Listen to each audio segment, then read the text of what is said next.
All right, so Lydia and Arturo, thanks for coming on. It's the podcast that's not a podcast, but I really loved you guys in Liverpool in Serbia, and I was kind of bummed out because I was backstage. I had to get ready for the next speakers or find people, so I kept seeing parts of your presentations and then having to miss them. And I was like, man, I didn't even know what you guys do existed. So you guys yeah, do you want to tell everyone, just tell us a little bit about yourselves, what you do, your background quickly, not dwell on Sure. it. So first of all, thank you for the connection, and the admiration is equal because we also loved everything you have shared in Liverpool and before. So also thank you for all the things you do, and we also learned so much. So it's very nice that we're learning from each other as usual. So for us, I'll talk about myself first. I am a holistic architect and a coach. And also, my passion and my mission is everything around temples, ancient temples, their technology, and how we can recreate it today. And basically, reactivating the temple grid. We do also temple retreats, and we design also like new spaces which are based on all that, like with sacredness, all the harmonics, like how we can have spaces that really support and health and wellness. So that's kind of the core. That's Oh, thank excellent. you. Oh yeah, but you have a PhD in geobiology, is that right, Lydia? I do. I didn't even That know there was was such a that thing. was yeah, that was after, and I can share the story in a bit, if you want. But that was like a long research about how our location affects our health and why the ancient temples were located in a specific area with specific properties. So we can talk about that after. Yeah, and Oh, thank Arturo. you. Thank you so much for sharing. Like we were also admiring a lot the presentation you gave. Lydia is very shy, actually, sharing what she has done, but we're both trained architects, like in university, like in the normal academia. And she also made a master's in sustainability in London, and then she made a PhD in geobiology, which is an amazing subject. But it can look at the very beginning, it can look like, okay, what is this thing? Because it's mixing a lot of branches of science. Yeah. So my path has been around sacred geometry, or what is called fractal geometry or natural geometry.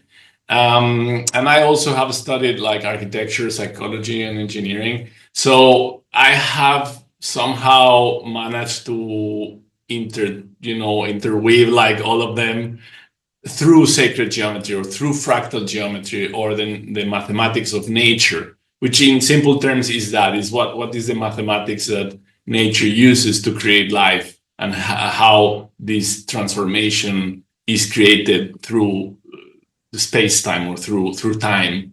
And then I have had many companies, and then the company that we created together, it's also an institute and it's part of education, and also we do design and projects, is Geophilia. So Geophilia puts together all her background, all my background, and then what we create is like projects, like houses, designs, constructions, but also education, because we have seen that there is like a big gap. Like many people and many builders, actually, they don't know. They're doing their best they can, building, and sometimes they really don't know that there are other ways that you have to consider on how to bring these spaces more in balance and with more health.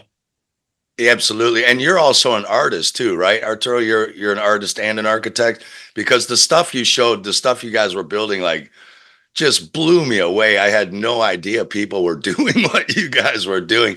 And by the way, people, if you want to see what they're doing, their website is geophilia.org.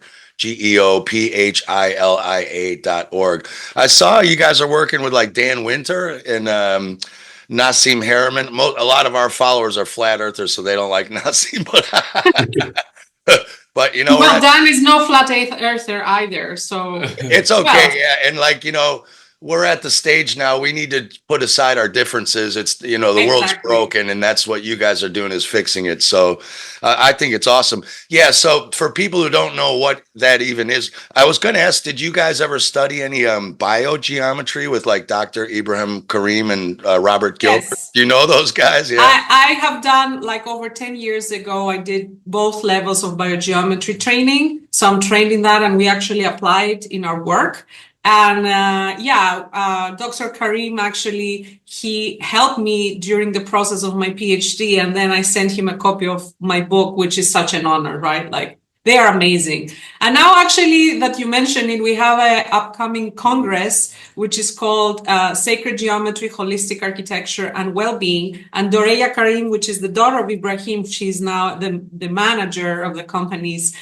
She's a speaker in our congress. So we are very happy for that connection with them. And their work is just incredible. They're just bringing, it's kind of on our same path, bringing all the ancient knowledge and infusing modern things and creating tools for a modern time, which is, we absolutely love that concept. And this is something we also apply.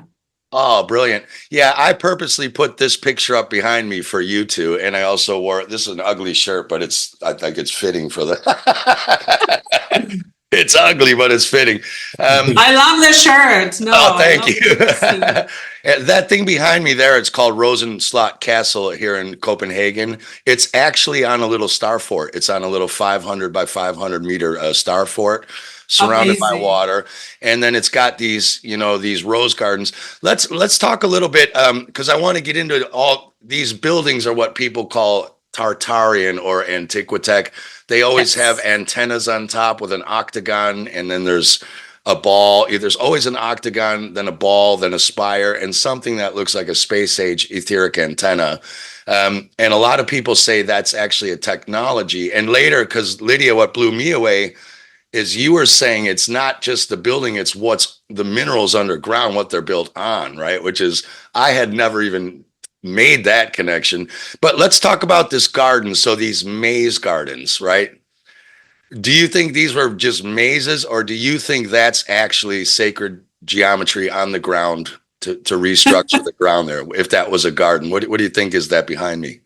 Well, all these things, in my opinion, are advanced technology, and they have many purposes. So it's not what we call like, oh, they are meant for sacred geometry. Well, that by itself has different purposes. And that's what I've been trying to explain over so many years of my work with the temples, that because people say, oh, the temples were used for that, or the temples were used for that. But actually, temples have multiple functions. And actually, when you create a sacred space, or in a simple term, when you create a harmonic space, that has multiple functions. What are a few of these functions? So first of all, a garden like that, or a sacred space infused with sacred geometry and all that, has extremely healing properties. So being around there, walking around there, being infused by all these proportions and all these like coherent fields that are created, has the power to change the molecular structure in our body, change the water that is inside our cells to what we call the structured water. And that's where the healing comes from. And so this is just one way to do that. They can also be used for deep meditation and altered states of consciousness, which is another function that I was decoding regarding the ancient temples, which again, these gardens have the similar function. And they can have different properties even if you want to activate an object, or in the temples, they were activating seeds because they wanted to have more abundance in terms of food. So, that was not an issue, because no civilization can go deeper into, esoteric knowledge and personal development if you don't even have food to eat. So in this case, I think it serves different properties. One of them or two of them can absolutely be, healing aspects, altered states of consciousness, coherence, bringing coherence to your field, even just simple things such as, getting focused or getting aligned for a specific work you want to do, and even activating an object. So it could be also a ritual space, for a group meditation. Yeah, I remember reading years ago about the Russian pyramid experiments, and they were putting seeds right where the king's chamber would have been. and these things were yielding like massive, massive size. Yeah, that was in the ones that I know of that have been done extensively are in the Mayan pyramids in different areas in Latin America, Mexico, Guatemala, and Right. I do have these pictures included in the book, and also I have this online course which is the Sacred Science of Ancient Temples, and so people can even see that, and it's amazing because we have replicated it also, and with Dan Winter and different devices that can replicate that field. And we know also for example, with the project we did with Arturo for the biggest organic agriculture producer in Greece. Actually, he's the one that took the first number of certification in organic agriculture in the 70s. Like there was no one before him getting certified. And he did an extension of 1,000 square meters, and we did a special weaving of geometries under the floor. And we added special crystal powders. And he showed us a year later that these seeds grew and gave a yield of 3 times more. And we have these pictures in our website for anybody that wants to see them. What I'm trying to say with all this is a technique that the ancients used, and you can activate seeds, you can activate your body, you can activate your water, you can meditate, you can do rituals with other people, you can meditate for a global scale, manifesting a new timeline. And this is no woo-woo. It's actual, what I like to call it is spiritual technology, but it is a technology. It is a science. Yeah, and it's to me, it's suppressed because Arturo, that blew me away when you showed no biochar, no electroculture. You showed me a field where you guys put down, I think it was, I don't even know if you used copper, but you just laid a geometric shape, sacred shape on the ground. And then in the field next door didn't. And the plants were booming in like what, a couple weeks or something. Like it was ridiculous. Yeah. This is kind of what you were asking before about, the image that you have in the back. Like, okay, why sacred geometry or fractal geometry? How it's actually impacting us? Like, what's the process? Like you are using only geometry to change something. And so what we've been doing is decoding this science and understanding how it works. And then to do that, we had to go like very deep in medicine and in engineering. And we work a lot with Dan Winter, so he's a very close friend. So to understand this, for people that are maybe new in this concept, first we have to understand there are like at the very minimum 4 levels of organization. So the first level is the biological level, which is the cellular physical level, like your physical body, the one that you can touch. So that's one level of organization. So if you think about that, there are like many, drugs and pills that they go for that level of our body, our cellular body. Then another level that is more subtle is the electromagnetic body, which it's in the past was considered, like non-existing, but now since more than 100 years, we can actually measure it, acupuncture with the Kirlian cameras. Like now it's actually, like medicine, like electromagnetic medicine. So we have this other body that is more subtle, which is this electromagnetic body. And there are many, many types of medicine that goes for that type of body, the electromagnetic body, how to balance it out. And then there is another more subtle body, which is the gravitational body. And this gravitational body has the shape of a torus, whereas the electromagnetic body has the shape like an egg. And the gravitational body, our gravitational body, has the shape of a torus. So in this torus, this gravitational body that we all have can be or not develop. It mainly through sound, you can organize this body. You can it's called longitudinal waves. It's a technical name. It has to do with how propagation of waves interact with everything that is surrounding us. And then there is another more subtle body that is the informational body. And this one is it's even more subtle, and it's literally that information. That means forms. That means geometry. So if you think about homeopathy, you can have homeopathy in different dilutions. There is a part when you dilute, like, in egg, you have potencies of dilution. When you dilute it a lot, there is no more trace of the physical molecular substance. That's like There is 30 only- times titration, yeah, or 12 times for some. Yeah, exactly. So Yeah. at some point, there is no more physical molecular substance there. It's only the information that is there. It's like in water, they have been doing many studies where they can put information in water and then they can extract the information from water. The formation, the form, the geometry from it. Yeah. So there, in that very subtle level, is where you can influence with geometry that level. And then from there, if you organize that very subtle level, it can be organized, like the ladder down. So from the information level, the gravitational, the electromagnetic, and eventually the cellular level. But it's not like magic. You have to do many things. So that's why you will see in all these spaces, in all these places, that they have all of them at the same time. They have the sacred geometry aspect, which is the informational level. They have the electromagnetic level. They have different types of materials. They have a location where there is running water. Like, there are many things to consider, so you can have the result you want, which is usually is to make people healthier. Sometimes they take it to point in one specific place, like kind of gather or accumulate energy in one specific place, for example, in temples or pyramids, so they can harvest that energy and point it somewhere. Sometimes it's for people, like kind of an initiation process. Sometimes is to place seeds so they can germinate and you can have, like a higher, like yield. It's used in many ways, but the process is like that. So it's very interesting. So what we've been doing is researching and measuring.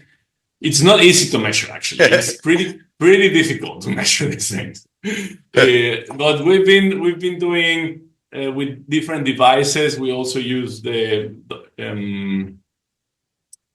BioWell. We use many devices to see, okay, how can we measure the effects of this field? Right. Well, I mean, one thing is, like you showed, you just lay it on the ground and then the next field you don't. And if the crops grow, who cares how to measure it? It works. Yeah. Are you friends with Eileen McCusack? She does all the bio-tuning with the tuning forks and stuff. Oh, we have the tuning forks, Yeah. but we don't know her. No, but I actually bought Arturo a pair of those a few years ago on his birthday because they are golden ratio in between them. And he's like, super into the golden ratio over 20 years of his life. So it was amazing. Yeah, I can probably get you guys in touch. So you use them together at the same time, and then you give your body golden ratio, which is amazing. I could probably get you guys in touch. Like, she's using the tuning forks to tune the biofield, which you're talking about, the next level up. I've got like an analemma water wand. Have you ever seen these? Do you have these? I don't know if you can see it. It's my green screen. Oh, yeah. I have. What they do is they get the real coherent structured water from inside the pores. Then they put it in quartz here so that it's locked in. And then the quartz is a superconductor. And so, just like you guys are saying, the stronger field in nature will always rearrange the weaker field. They've done those experiments with the chicken eggs. They put the one big healthy egg next to 12 shitty eggs, and the ones around it turn dark yellow. So with this, you stir your water for about 50 seconds, and then this thing restructures your water. And this will never get contaminated because it's locked in here. They put it in the quartz down in the source before it ever gets taken out. So this thing is great. It's the same kind of thing. Yeah. And then, so I'm always drinking out of a copper jug with this, and then blue, Nice. Amazing. infuse some blue light in there. So I'm totally down. And I think you guys are talking about, like, Vita Austin. She does the water experiments with freezing the Petri dishes. She's actually a speaker in our Congress. She's she's on amazing. tour right now. Yeah, she's amazing. And when you show people that, they're like, wow.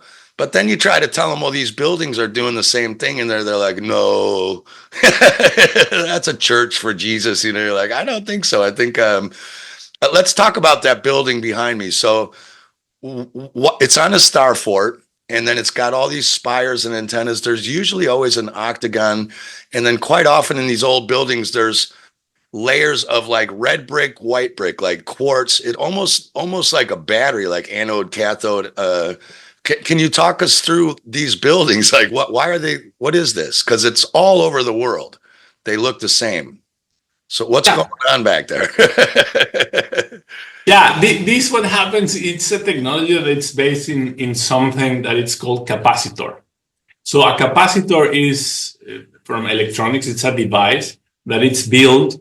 Actually, it's everywhere in electronics. You know, in mobile phones, in laptops, everywhere. It's a capacitor. It's built with layers, alternate layers of conductant and insulator. Conductant, insulator, conductant, insulator. So what a capacitor can do is that when you put energy into the capacitor, it will charge it, you know, like a battery, it will charge a battery. But then if you keep putting energy, it will discharge. And then you add energy, it will charge. So if you're always putting energy, it will charge and discharge. So it will create a sine wave. It will create a sinusoidal wave. Whereas in a battery, if you charge it, it will not discharge unless you take the energy out. So these buildings are made like that. If you put close attention how they're built and what type of materials they usually use conductor and insulator in terms of electricity, of how much metals or how much you know, like minerals every part of the building has. And usually they, like what you said, they put different types of bricks because the mixture is different, or they put different types of stones. So some stones that are more diamagnetic, other stones that are more paramagnetic. So stones that resonate with the magnetism of the earth, other that are less, you know, like they have less magnetism, or electrically the same. So some stones that have high level of electric conductance and others that have less level. So when you do that, you create voltage difference. That means that you create a different amount of electrons that can flow in the ground floor and at the top. So because you have a different potential difference of voltage potential. Yeah, so it discharges. It discharges, exactly. Right. So that's why you can see all these at the end. They have the like the pointy antenna. Yeah, the antenna. And there's always a ball up there. Yeah. It's both, you know, like an antenna you can emit or you can receive. So it's for both ways of information. And the octagon is a geometry that is very stable. It's really, really stable. It's one of the sacred geometries that you will use when you want stability, because it's a double square. So it has no phi ratio. I mean, you can phi ratio in anything. You just start, you know, dividing or making sections, but by itself, it's a double square. So a double square has other proportions like square root of 2. If you do a cube, you have square root of 3, and then eventually you can have phi ratio. But just the octagon by itself, it will not have phi ratio. So the octagon has been used extensively in the Arab culture. You know, in the Muslims, they have used it a lot, because in the Muslim tradition, in their religion, they cannot represent God through anything else than geometry. They cannot represent God as with animal figures or with plants or with human beings, you know, like in Christianity that you have Jesus, that it's a man, that it's God, you know. They cannot do that. So sacred geometry has been developed like to the highest potential with in Muslim religion and through the Arab architecture. The Islamic geometry. So you can find that the highest level of geometry exploration has been there because they cannot represent God in any other way. So they have to go through geometry and abstract geometry. But I mean, from all the research on the temples, actually all ancient temples around the world feature sacred geometry one way or another, sometimes more explicit, sometimes more implicit. You know, if you look at pyramids, all around the world, you have that. And then you see different kinds of temples. You see the mosques, you see the ancient Greek temples, you see stone circles, which is another kind of temple that people don't usually understand, that this is a temple of another sort. And so you have all that. And in my personal opinion, this is like the forgotten science from the advanced civilizations we had before the cataclysm. And so that was infused in all the different cultures that came after, like Egypt or Mexico or Greece or China, the Inca. Yeah, the super and vast civilizations, all around the world. And you can see the remnants there. And that's why sacred geometry is like a universal language, because it has nothing to do with a culture. It's just how the different cultures decided to apply it in terms of their aesthetics and their architecture and their design.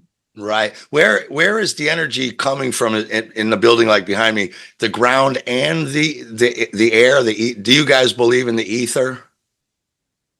Well, we don't believe in ether. Ether Right. is like a fact. Actually. Yeah, that's what I'm saying. But there's some people who deny. There's some Einstein. No. I mean, they're like, it's a fact. It's a fact. It is a fact. It Yeah. is a fact. And for example, there is, many people don't know, but there is an actually peer-reviewed paper.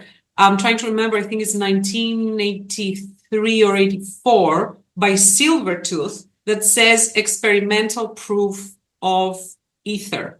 And he's doing a practical experiment proving that energy is there. Now, the work of Nassim, for example, absolutely proves that, and he has all the mathematical theory and everything around it, and he has predicted black hole things, and he has predicted, the small scale things. I'm just saying that in a simple words now for people to understand. So he predicted the radius of the electron and the hydrogen atom and many things that actually later were proved to be true again. So it's not a belief. And also, personally, I don't think that, apart from the modern science we have that has proved it, I don't think that all ancient civilizations would talk about mana or prana or chi or ether or all these things if it's just something that is a concept in a philosophical world, right? Yeah. And there is no civilization that doesn't mention this in one way or another, which means for them it was fundamental. And they knew that ether is just an energy that connects everything with everything. It's just like the medium that keeps the universe together, if you like, and gives energy to everything. And the Force in Star Wars. The Force, exactly. And that's why many times you will hear Nassim closing a call. He says, instead of "may the Force be with you," he calls it "may the vacuum be with you," because what he says is like, there is no vacuum, there is no void anywhere. Everything is full of energy, and actually what we call the void or the vacuum has more energy than matter has. And he has proven that with a lot of work and calculations, which is amazing. But back to your question, like about these buildings, how do they get their energy? So one part of it is absolutely through the earth, because depending on the function of the building, but many times, especially the temples that had to have a very powerful source of energy, they were placed in what I call the geophysical anomalies. So these are areas that have either higher or lower value of the field, of the magnetic field or the gravitational field. So there is like a big shift in that value. And usually that's accompanied by underground water, an underground fault, or a difference in the rocks, let's say, which is called a conductivity discontinuity. Basically, two different types of soil meet, and this discontinuity creates a big shift in the magnetic field. And that's why they chose to put them there, because that would give them the power source. Now, there is also a power source that comes from the sky, which is the atmospheric energy and the sky energy. So these buildings are there to connect the sky and the earth, and they're doing both. And of course, they are absolutely tuned in many ways, including their dimensions and their design in sacred geometry. They're tuned with what we call ether, or the vacuum, or, orgone, or whatever you want to call it, this energy that exists everywhere. And there are ways to tune into that, because there is specific values in terms even of dimensions that lock that in. Right. Yeah, Lydia, yeah, you kind of blew me away because a lot of these buildings, people are saying, oh, they're all built on these ley lines or these sites. And then you said you actually looked at geological surveys of what kind of rocks were under there. And you said, actually, what was it, magnetite or iridium? What kind of rocks do they build these on? Like you said, you saw these deposits of rocks, and sure enough, there were all the buildings sitting on this line. Was it in UK? Can you talk about that a little? Sure. Yeah. So what I was explaining before is that there are different kinds of anomalies. And what I can tell from my research is that it's universal, meaning no matter what kind of temple we have, or cultural background, or religious background, or timeline we have the same characteristic, which is these anomalies. Now, these anomalies, they can come from different reasons. So one, as I said before, one reason can be there is just underground water. The other can be there is a fault line. The other is there are two different types of rocks that meet. And the other one can be that just the soil is very rich in highly conductive rock. For example, what you mentioned, like magnetite, rocks like basalt and andesite and things like that, that they are very conductive. And they are also piezoelectric, which is another whole story of itself. So piezoelectric phenomenon is basically when rocks are very high in quartz or silica. For most people that they have never heard of it, but when you wear a watch, I mean, I don't, but people that wear a watch, you have something that says quartz. And that means because you move your hand, that will create micro pressures to an actual quartz that is inside the watch. And because of that pressure, that will generate electricity and will keep your watch active and on, which is amazing. Yeah. And then, of course, our computers, our phones, they all have quartz inside for many reasons. And so rocks that are rich in quartz, they will have that phenomenon. So when there is pressure, they will generate electricity, and they also have the capacity to store charge. And that's one of the reasons I was also mentioning that it's very important the material of the temple is not just the rocks underground, right? It's very important what kind of material. And if you look at the temples around the world, they almost exclusively use very conductive stone because they want to conduct all the field that they are creating through the earth, sky, polarity, and then, structuring it with sacred geometry and all that. But that aspect is very important. And that replies to the question that many people have, why did they bother, bringing the stones from the quarry of Aswan all the way to the different temples of the pyramids of Giza and other temples that use granite, right? Yeah. And that's 400 miles away, just very easy to transport some hundreds of tons of stones. Why did they bother and they didn't just use a local stone? Well, that's because they needed granite, and granite is very piezoelectric, is very conductive, and actually creates a charge of its own, and sometimes it's radioactive, which adds to another anomaly. It creates a local anomaly,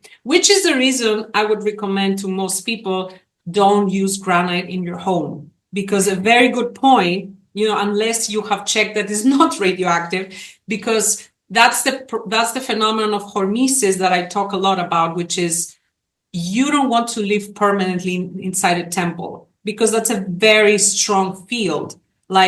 We want a neutral environment in our home, and then we go for healing or for meditation or for alter states in a space that has all this very high level of harmonics and powerful charge. So there's two different kinds of design when we're talking about temples and a home.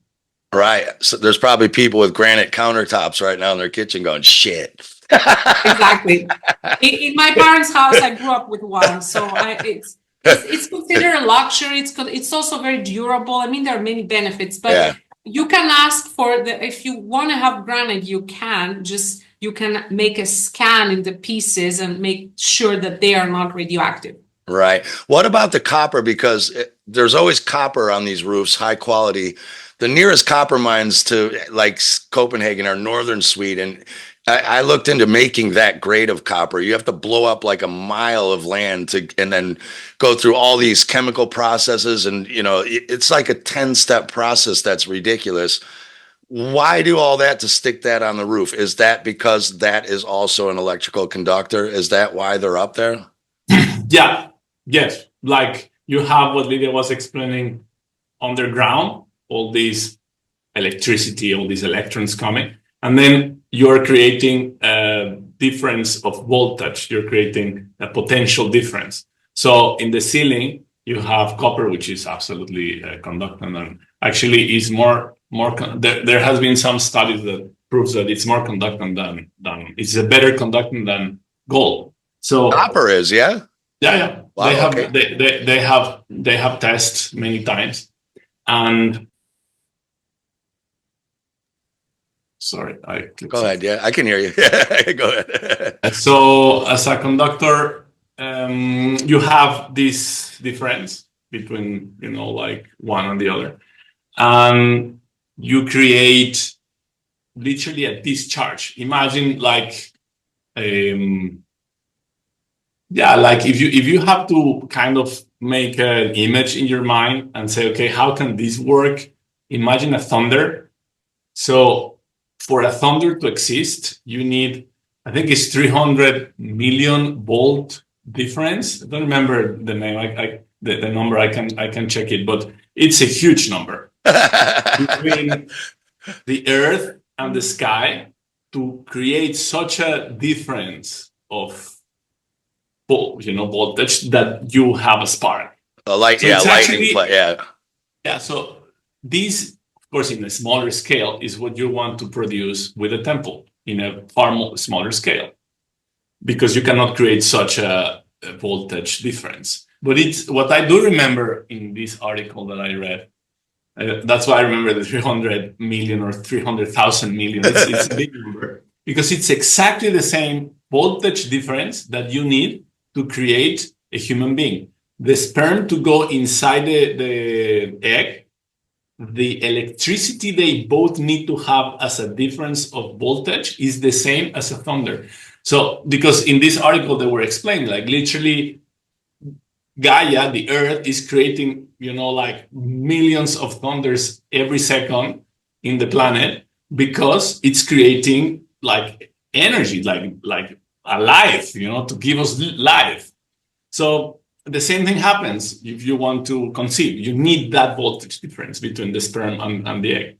So in a very far, smaller scale, temples or pyramids, or like this picture you have in the back, cathedrals, they want to do similar things, and they want also to spark the electromagnetic or the gravitational energy in our bodies. What we call the bioactive field. Yeah. So if you check, for example, if you combine sacred geometry, these high dielectric capacitor temples, the building material, you combine the difference of voltage between the ground and the sky, and then you add wires, and you add, people singing there, and people, like with sound. The church organs, which heal your organs. Independent of if you take out the idea of religion, like think this is not religion. This is a place to activate your subtle fields. Yeah. This is a really powerful place. Like, it cannot get better than that. Now, of course, you put all these, the negative part of religions, and it's not nice. We all know that, but as a device, if I see it as an architect, as an engineer, I see it as a device. It's just fantastic. And there is all this amazing work of Jerry Tennant as well, which is healing his voltage. Yeah, right? I know. Yeah, healing his voltage. I was just going to say, maybe if you're having fertility problems, you should go outside and start grounding and hugging some trees, so you can get the voltage for your sperm and egg. Yeah, I actually quote part of his work. What he realized after, like a lot of research, is that why disease happens. So his conclusion is, we get ill or we have any type of disease, different types of disease, but they all have one thing in common, which is that our cells, there are like batteries, the mitochondria is like the battery, get discharged, completely discharged. So when your cells are totally discharged, imagine like the battery of your phone is just dead. What happens is that instead of the cells, the electromagnetic field of the cell will always go clockwise. If it's healthy, will go clockwise. So when you fully discharge the cell, and that can happen in many ways, through stress, through radiation, through vaccines and all these things, through a lot of poison, it will discharge. But if they discharge in any organ, if they fully discharge, they will reverse their polarity. So instead of going clockwise, they will go anti-clockwise. Yes. So what happens when you go anti-clockwise, it's that the field is completely distorted. So if you start putting energy into that cell that has reversed its polarity, you're just putting energy to something that it's already going backwards. Let's say if you're driving, you're just going backwards. Yeah, faster. Exactly, faster. So what he says is that no, you don't have to keep putting energy there. What you first need to do is to reverse polarity. And his conclusion is that actually something that 20 years ago we were experimenting and we were doing similar, we were having similar conclusions, is that through fractal geometry or through sacred geometry, you reverse the polarity. You put back the order and the polarity to go clockwise. So you have, in his case, he takes like a cylinder that he has created with sacred geometry. He puts it, like in different places in your body, and then you reverse the polarity, and then you can charge it again. So what we do is that for spaces is that we weave all this sacred geometry under the floor, and then we also design the whole house or the hotel or the spa according to these geometric shapes, according to this capacitor idea that you have different layers in every wall. And that will keep the energy moving clockwise, because when the energy is moving clockwise, you're creating implosive energy or implosive force. That is, imagine like a torus, like an apple. Yeah. If you look at the apple from top down, you will see that the energy is going from outside to inside. So it's creating this implosive energy. And when you're creating implosive energy, you're creating life. Whereas if you're creating the opposite, explosive energy, like mainly almost all our technology is very explosive. All of it, yeah. It's all we literally bang together, molecules or whatever, atoms, and to create all this crazy destruction. Or burn petroleum, or everything is just, based on explosion. Yeah, it's based on explosion. So the same thing is true for ourselves. What we need to do in our places and our environments, because we always think, as architects, we think in, okay, the place that we are in is like an extension of our body. It's like like an extension. So if we are living in a harmonic extension, our bodies, all these subtle bodies that I talked at the beginning, will be very happy. They will be happy and they can expand. Whereas if we live in very harsh environments, electromagnetically speaking, and with the very nasty proportions, they will not be happy. So what happens is that all these bodies collapse, like they literally start collapsing. And what you were saying about grounding is crucial. It's crucial. We also, as human beings, we go and we ground, and that you put your feet in the ground, and then you're literally connected to the big Gaia, to the big magnet planet Earth. But we do the same with buildings. So it's very interesting that, because imagine you have a high building, high rise. Skyrise. So it's made mainly, like nowadays, they build it with concrete or with metal. So it's all metal structure. All steel, yeah. All steel metal structure, or concrete that also has steel rod. So everything is metal. And then, the ground and the floor is also metal. So it's like a box of metal. This thing is called, in electric terms, it's called a Faraday cage. Faraday cage, which is a box that will isolate all the electromagnetic field that is outside from the inside. Actually, you need a Faraday cage when you're doing experiments with mobile phones or with radios or with things. You need to be in an environment that has no contamination or pollution from the outside.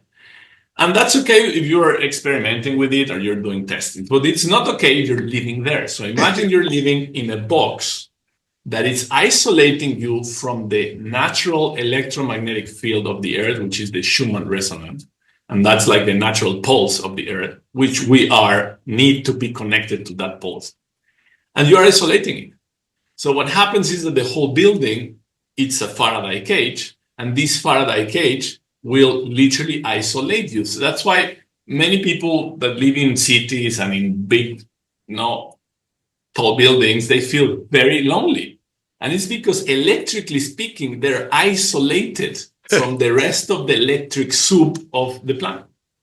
So, yeah, that's guys, also something. Now you've ruined granite for people, and you've ruined high-rise buildings. Sorry, guys. Sorry. There are solutions. Welcome to the real world. No, it's good. This is good education. Yeah. With all of our works, we are ruining governments for people. We're ruining the medical system for people. So welcome to the real world, like waking up from the illusion of the matrix. Can I ask you guys, because I know we got about 15 minutes till you've got another thing. Star forts, what are they all about? What's the real purpose of star forts, or what were they? Okay. I can say I don't have a definite answer. For me, it's like an ongoing research. And I cannot say for sure it needs more of like digging into that subject, but I have done, as you know, extensive research on temples. And what I already see in the star forts are very similar qualities with the ancient temples. I don't know if it's all of them, because again, that needs a lot of investigation. But it's what I can observe, and it's very curious. And I observe it because I've looked into many star forts around the world, is basically that there is an extremely high level of fractality. Fractality meaning that the contour they create is highly fractal, meaning it's not like straight lines, and they create all these angles that are repeated in different scales. So fractality is basically when we have a specific like form, and then we repeat it across different scales. And then you see different temples, in the past, you never see a box as a temple. You always see like the contour is extremely elaborated, or either if you see the floor plan or if you see the facade, think about a cathedral in Europe, or think about the different temples in India that they have all these crazy fractal. You never see a straight line. It's always like sculpted, and they have all these contours, right? Or the different Buddhist temples, the pagodas. You go to Mexico, you see the pyramids, right? And they have their own way of doing the fractality. But the curiosity I found with star forts or temples, because I don't think they're forts. So right, forts. I like star temples. Let's start using that term. That's a great term. Yeah, that's how I would call them personally. And what the curious thing about them? Yeah, the curious thing is that, as for example, if you see the floor plan of ancient temples or even cathedrals or stone circles for that matter, they have a very precise. Sorry, I lost you. You froze there for a second. The last 5 seconds. So they have a very what?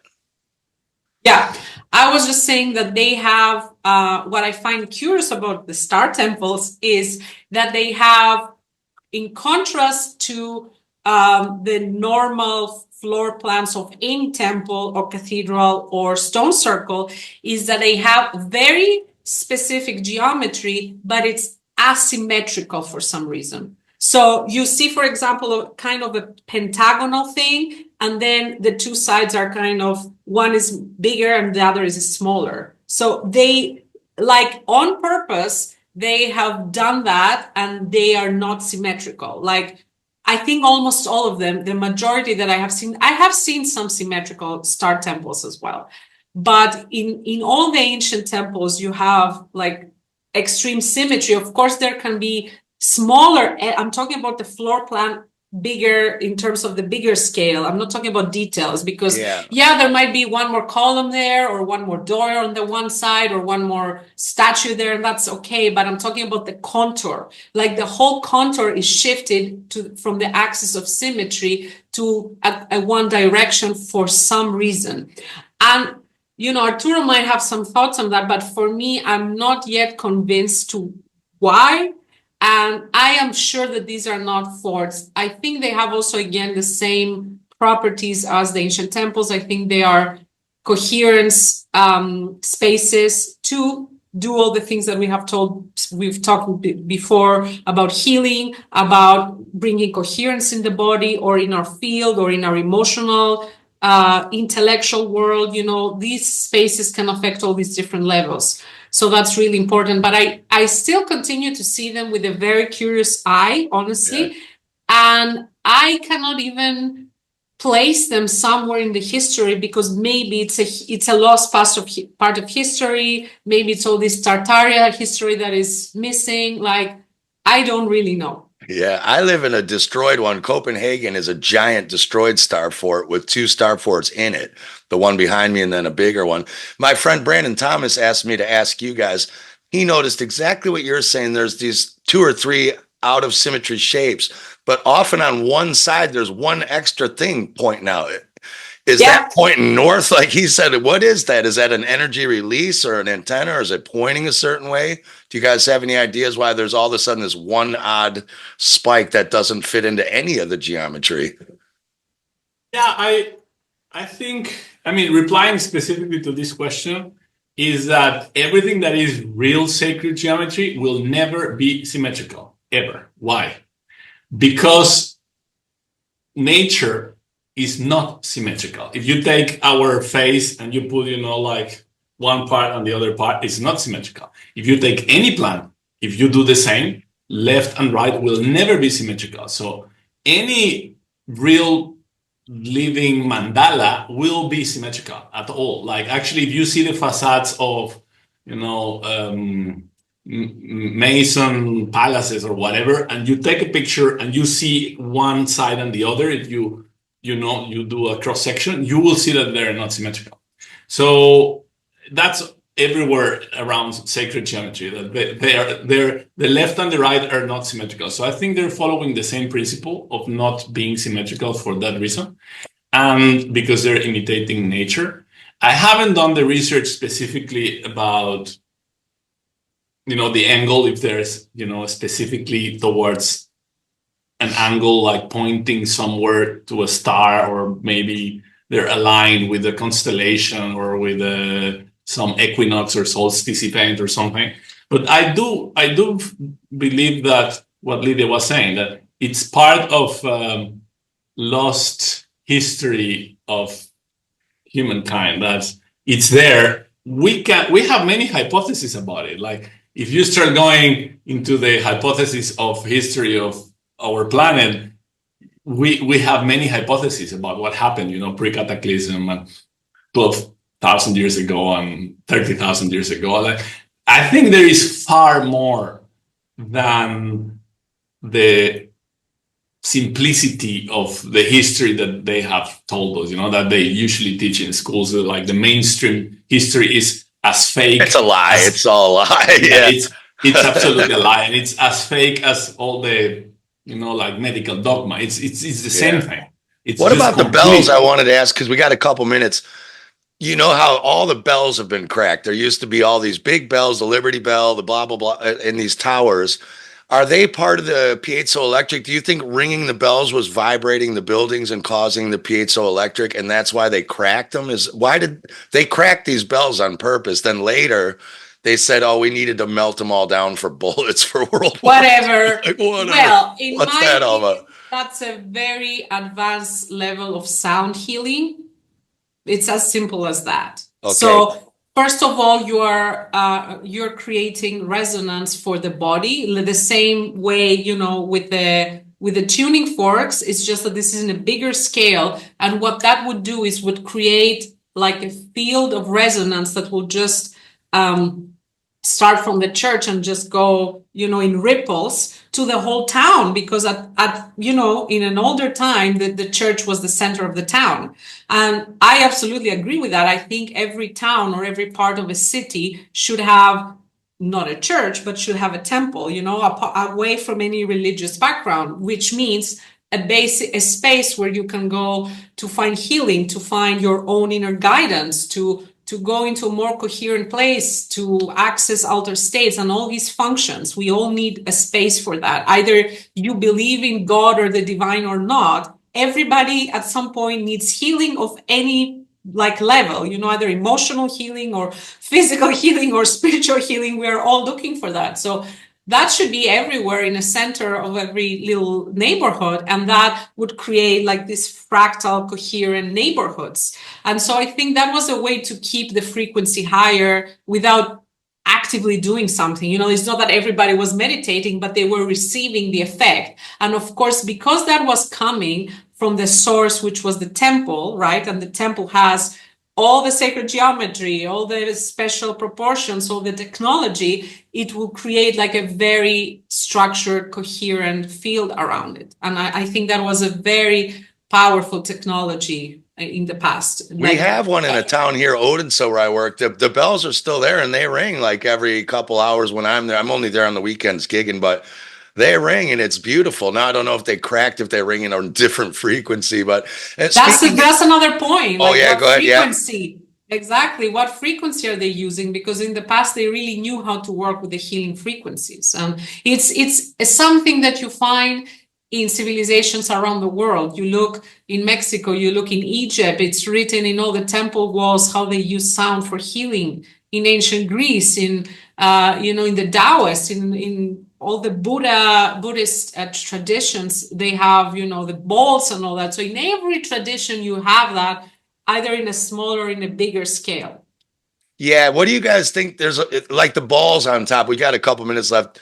There are theories that those buildings used to actually generate what we call electricity, lights and shit, and that there were mercury or red mercury in those balls that were creating a spin, especially if the ball was gold. There's a rumor that red mercury is repelled by gold and starts. Bzz. Do you think they might have actually had electricity and we're being lied to about that? Or do you think these are more really just for, bioresonance? Or do you think there was could these buildings generate electricity, do you think?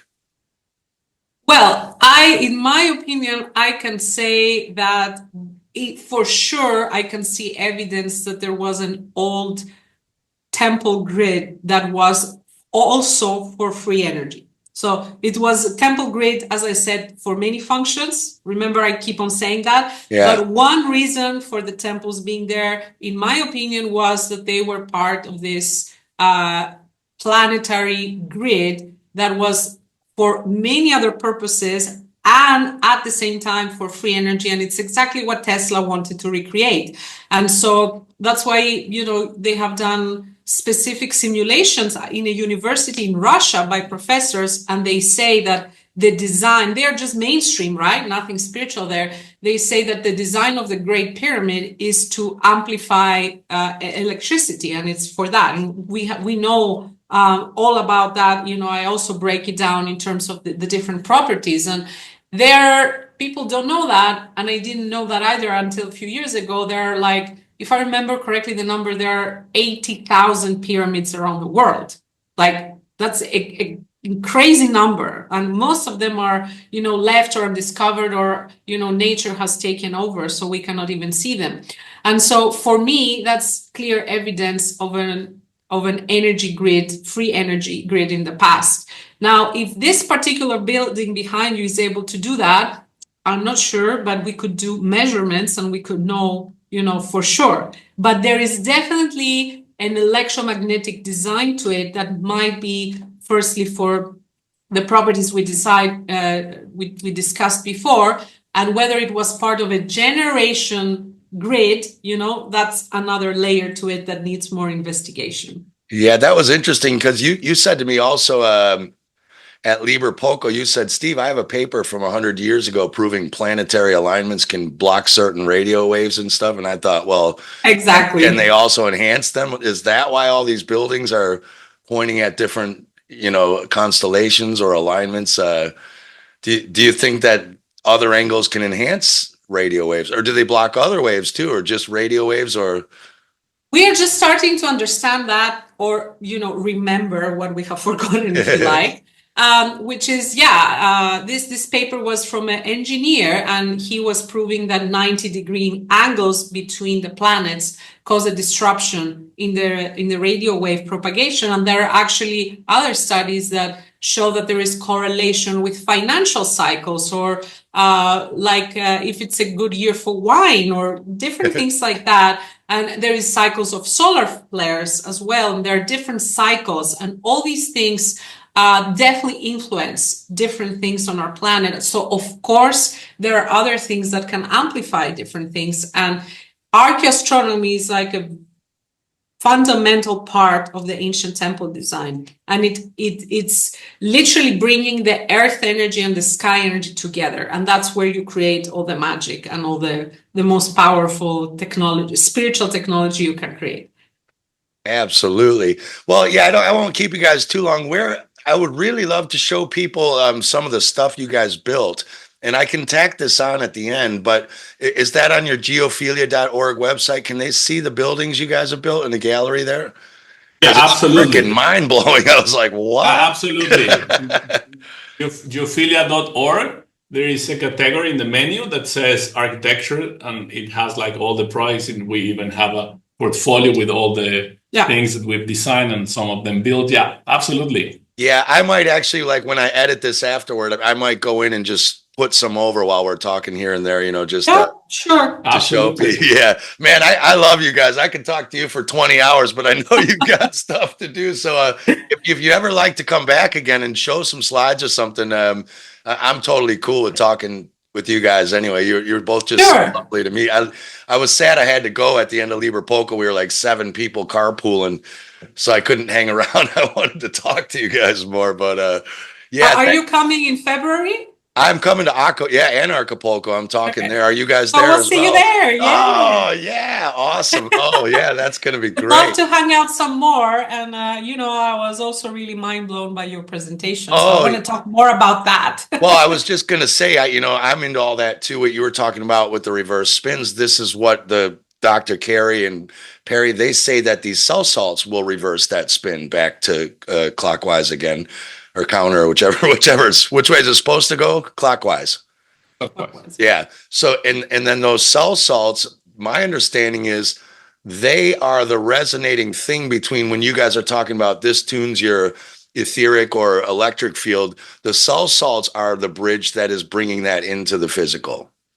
It's because they're creating spin too as well. I mean, this shit gets so deep. Maybe we could talk about that another time, or we could have you back after Acapulco. We'll all hang out, and then maybe we could come. Yeah, let's do that. Sure.